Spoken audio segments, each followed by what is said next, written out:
મહારાજની જય. સત્ય સનાતન સત્ય ધર્મની જય. છાયા તો બડો ધણી અને તુજસે બડો ન કોઈ, જેના सिर पर तेरो हाथ है वही जग में बड़ो होय. तत्व सार त्रिलोक માં ગુરુ ગોવિંદ કરો, આદ અંત મધ્ય એક છે હરિ ગુરુ સંત સ્વરૂપ. સદગુરુને શરણે નમો અને માગો પ્રેમ પ્રસાદ.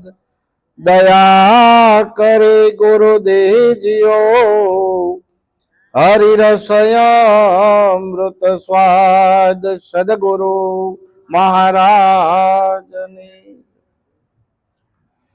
સરસ સંતોએ વાત કરી. ખોમાં ઈરલો હાથથી આવો અવસર પાછો નહીં મળે. હીરા જેવું જીવન આપણને મળ્યું છે, આ હાથમાંથી વયું ન જાય એનું આપણે ધ્યાન રાખવાનું છે.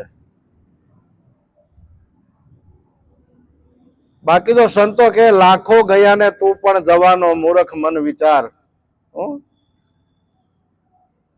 પણ જે સંતો દેહ ધરીને આવ્યા છે ને, એ આ મૃત્યુલોકમાં આવ્યા છે. અહીં શા માટે આવ્યા છે? મરવા માટે. જન્મ થયો ત્યારે મૃત્યુ હારે લઈને આવ્યા છે, પણ એ ભૂલાઈ જાય છે.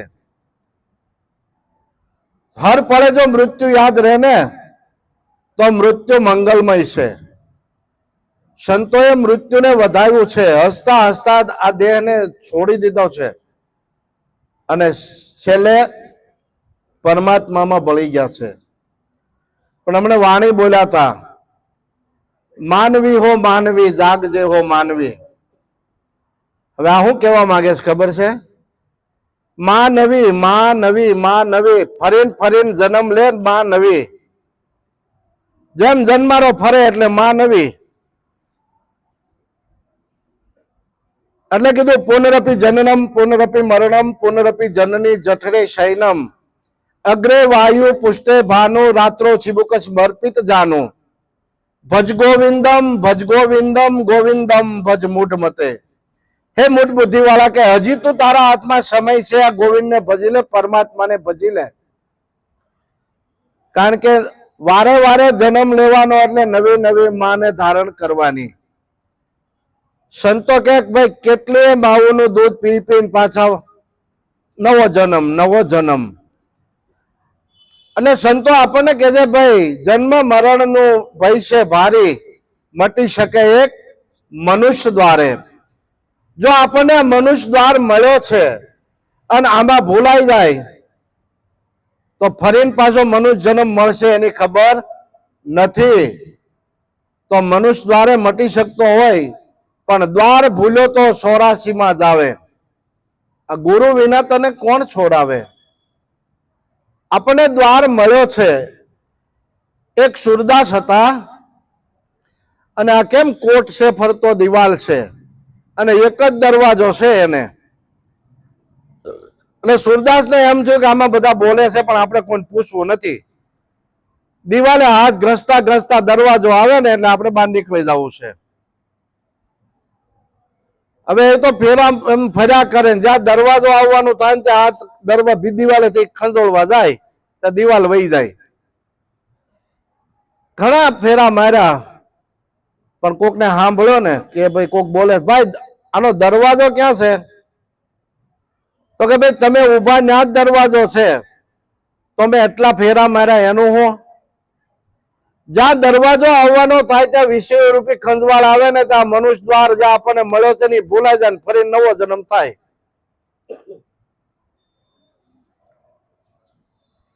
કારણ કે આ સંસાર સાગર છે. પણ ગુરુદ્વારે જે ગયા છે ને એના માટે કેવું છે, જો ગુરુ મહારાજે ભક્તિનું દાન કર્યું હોય અને એમાં પૂરણ વસ્તુ આપણને વિશ્વાસ રહ્યો હોય તો વસ્તુ ક્યાં પડી છે? વચનમાં. વસ્તુ વચનમાં છે પરિપૂર્ણ પાનબાઈ. આ વચન છે ભક્તિ કેરું અંગ. કારણ કે ભક્તિ છે ને એનું અંગ છે, આ વચન છે ને એ ભક્તિનું અંગ છે. અભી બોલ્યા અભિફોપ એનું કામ નથી. અને આવી રીતે જો વચનમાં પરિપૂર્ણ રહે ને તો ભક્તિ કરે પાતાળ મેં પ્રગટ હોય આકાશ, દાબી દુબી નો રે આ તો કસ્તુરી નિવાસ. કારણ કે સુગંધ આવ્યા વગર રહે નહીં.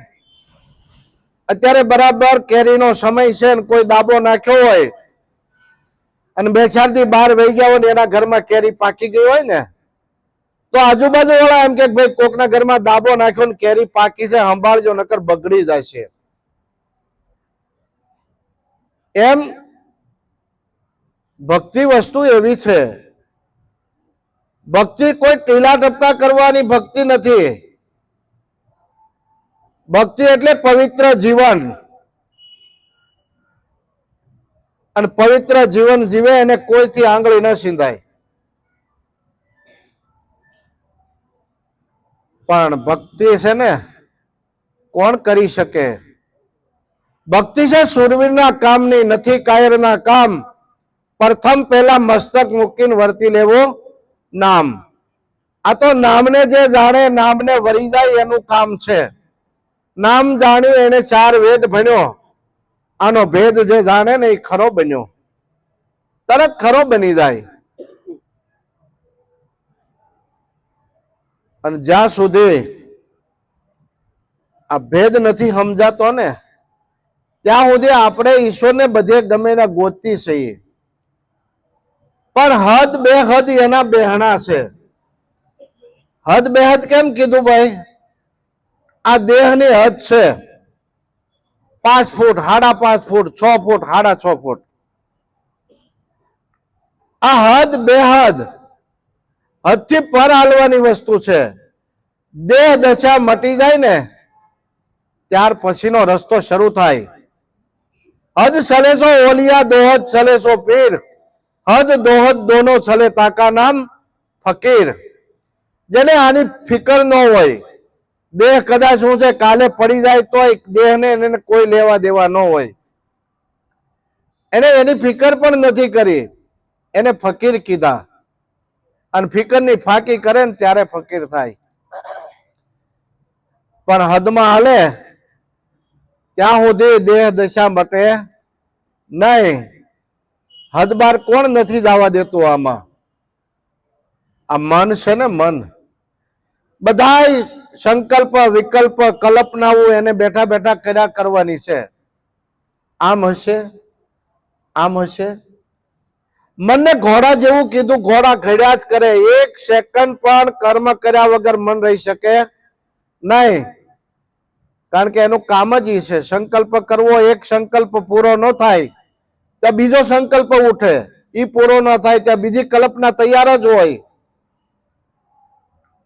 આ મનનું કામ છે. પણ નિરાત બાપુ કે છે મન સમજાવે તેનર મોટા, સ્થિરતા પદમાં ઠર્યા. નિરાત નામ અભય સત સ્વામી તે ભવ જળમાં તર્યા. આ ભવસાગર છે અને આમાં જ તરવાનું છે. કારણ કે જે સંતો થઈ ગયા છે એ આ સંસાર સાગર છે એને ભવસાગર કીધો. અને સંસારને જો ખારો દૂધવા જેવો કાદવ જેવો કીધો હોય તો આ સંસારમાં સંતો થયા છે. ભગવાન પણ આમાં થયા છે. જો આ કાદવ કાઢી નાખો તો કમળ પાક્યા છે ને કમળ સુકાઈ જાય. તો આ સંસારમાં જેમ કમળ કાદવમાં થાય અને કમળને પાણીનો સ્પર્શ ન થાય એવી રીતે જો જીવન જીવી જાય, સંસારમાં રહેવા છતાંય એને વિષયો અડે નહીં. સંસારમાં સરસો રહે મન પ્રભુની પાસ, સંસારમાં લોપાય નહીં એને જાણવો હરિનો દાસ. એટલે કીધું છે જેને સંત સમાગમ સાચો થયો એના અંતરનો અંધકાર ગયો. જેને સંત સમાગમ સાચો થયો એના અંતરનો અંધકાર ગયો. જો સંતોનો સમાગમ થાય ને તો અજ્ઞાન રૂપે અંધકાર હોય એ દૂર થઈ જાય અને જ્ઞાનનો સૂર્ય એને ઉગે. એટલે કીધું જેને જ્ઞાન રવિનો ઉદય થયો એને રજુનો સર્પ ભૂંસાઈ ગયો. કારણ કે દોરડામાં સાપ દેખાતો હતો એ એની ભ્રાંતિ હતી. પણ ઘટમાં ભીતર જો જ્ઞાન રવિ ઉગી જાય, સૂર્ય ઉગી જાય, તો એને દોરડું જે છે એ સાપની ભ્રાંતિ હતી એ તૂટી જાય. આપણને શું છે, ગુરુ મહારાજે શું બતાવ્યું છે, આપણી અંદર જે ભ્રમણા હતી ને એ ભ્રમણા દૂર કરી છે. યુક્તિમાંથી મુક્તિ એ કરી છે કે ભાઈ આપણને એમ હતું હું એક એક વસ્તુ બતાવી અને આપણી ભ્રાંતિ તોડી નાખી. જેને જ્ઞાન રવિનો ઉદય થયો એને રજુનો સર્પ ભૂસાઈ ગયો. જેને ઘટમટ ભાંગીને ભૂકો થયો પછી આપમાં આપ સમાઈ ગયો. પોતે પોતામાં જ સમાઈ જાય અને પોતે પોતામાં સમાઈ જાય ને ત્યારે પોતાની ભીતરની વસ્તુ હું હાલી રહી છે એનો અનુભવ થાય અને અનુભવ થયા પછી મૌન થઈ જાય. એટલે કે અનુભવીને એકલા આનંદમાં રહેવું, ભજવા પરિભ્રમ કોઈને કાંઈ નો કહેવું. કારણ કે કોને કહેવા જાય પછી બીજો છે નહીં, પણ બીજો દેખાય છે. એનું કારણ શું છે? જેમ અરીસાની અંદર છકલી આવીને બેહી જાય છે અને સામે પોતાનું જ પ્રતિબિંબ પડે છે અને એ પ્રતિબિંબમાં પોતાને એમ થઈ જાય કે આ બીજી છકલી આવી, આ બીજી આવી, એટલે સાચું મારી મારીને લોહી કાઢી નાખે. તો શું આ બીજી છકલી હતી? કારણ કે પોતાનું પ્રતિબિંબ છે. એમ પરમાત્મા વ્યાપકપણે સર્વમાં એક જ ઈશ્વર વ્યાપી રહ્યો છે અને એક ઈશ્વર છે છતાંય આ તો બધા ઘાટ ઘડ્યા પછી નામરૂપ જુજવા અંતે તો હેમનો હેમ હોય. જેમ સોનાની લગડીમાંથી હાર બને, બુટ્ટી બને, વીટી બને, દોરો બને, આ બધા ઘાટ બને એમાંથી, સોનામાંથી. પણ ભાંગી નાખો તો શું હોય? સોનું ને સોનું. એમાં બધા પૂતળા પરમાત્માના છે. એટલે ગીતાની અંદર કીધું છે મમે વાંચો જીવ લોકે જીવ ભૂત સનાતન. આ બધા મારા જ છે, પણ છતાંય આપણને એ સમજણમાં નથી આવતું. કારણ કે આપણો અભ્યાસ ઘટે છે અને જો અભ્યાસમાં આવી જાય તો એને કરવાપણું પછી કાંઈ રહેતું નથી. કારણ કે કરવાપણું ક્યારે ન રહે. પોતાના સ્વરૂપને જાણી લીધા પછી ખાલી સમાગમ પછી તો શું છે? અભ્યાસ. સત્યને જાણવા માટે આગળના સંતોના દાખલા લઈએ તો ખબર પડે. હરિશ્ચંદ્રને વેચાઈ જવું પડ્યું સત્યને જાણવા માટે. કોઈ વેચાણા ભરી બજારે, કોઈ તેલ કડામાં બળતા, કોઈએ કાયા કાપીને કાંટે તોડી, કોઈ હિમાલય જઈને ગળતા. આ તો સંતને સંતપણા નથી મફતમાં મળતા. નથી મફતમાં મળતા, એના મૂળ ચૂકવવા પડતા. કારણ કે એક બાકસ લેવા જાય ને તો 1 રૂપિયો દેવો પડે. ત્યારે આ તો દેહ ટકે ત્યાં સુધીના ચોદા છે. પાળો સાંગો પાંગ રૂડી રીત. આ દેહ ટકે ત્યાં સુધીના. પટ્ટા લખાયા ધણીની હજુરમાં, ખરા ખરીના ખેલ ખેલે. કહે રવિદાસ ગુરુ ભાર પ્રતાપે. આ તો હજાર અમર પ્યાલો છે અને આ પ્યાલો જરી ગયો હોય ને તો અમૃત સમાન નીવડે. આ પ્યાલો અમૃત અમર બનાવી દે અને અમર થઈ જાય ને એને જન્મ મરણનો રોગ મટી જાય, જીવ દશા મટી જાય, દેહ દશા મટી જાય અને પોતે પરિબ્રહ્મનું સ્વરૂપ બની જાય. પરિબ્રહ્મ સ્વરૂપ છે આપનું. આપણું સ્વરૂપ કેવું છે? પરિબ્રહ્મ સ્વરૂપ છે. કારણ કે શબ્દ છે એ બ્રહ્મ છે અને શબ્દને જાણવા વાળા આપણે પોતે છીએ. શબ્દની પાર સાંઈબો નિશબ્દ ને અક્ષર કાઢ્યો ને અક્ષર બનાવ્યો પરાની પાર પીસાણથી મને ગોવિંદ મળ્યા છે ગુરુ જ્ઞાનથી.